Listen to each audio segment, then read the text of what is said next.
للشعب ودادا ليكن ربك للأرض مداد قلم أنت فكم عبرت عنها وبنيت المجد أطوادا جدا. السلام عليكم ورحمة الله وبركاته. waxaan ka hadli doonaa faa'iidooyinka ay leeyihiin cananaaska iyo basasha. haddaba ku horumarna marka koowaad faa'iidada caafimaad ee laga helo cananaaska. cananaaska waxaa laga helaa maado caawisa dheefshiidka caloosha wuuna jilciyaa caloosha. labo, waxaa ku jira calcium kaasoo lafaha iyo ilkaha awood siinayo aad u fiican lafaha dhammaantood. saddex, waxaa ka helaysaa fitamiin A iyo fitamiin C kuwaasoo la dagaalama cudursidayaasha. afar, wuxuu daaweeyaa ciridka awoodna wuu siiyaa. shan, wuxuu ka hortagaa murqaha in ay daciifaan ama ay jilcaan.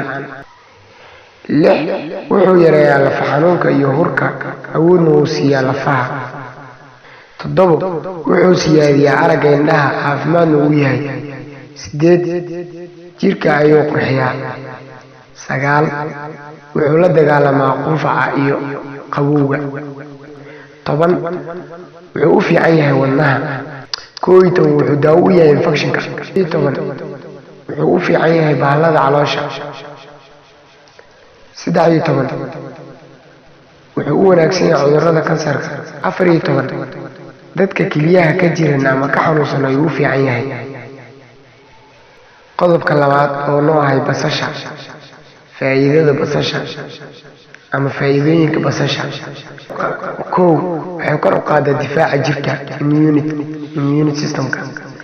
waxay saacidaa nidaamka cadaadiska dhiigga blood pressure regulation. saddex, waxay ka qayb qaadataa haysashada nabraha iyo caabuqa oo loo yaqaano healing. afar, basasha cayriinka waxay kor u qaadaa caafimaadka wadnaha. shan, waxay yareysaa kansarada qaarkood. lix, waxay soo dejisaa rashada qaniinyada shinnida. toddoba, waxay fursad u diidaa boogaha ku dhaca caloosha. sideed, waxay tayeysaa awoodda lafaha. waa ku mahadsantahay daawashadaada.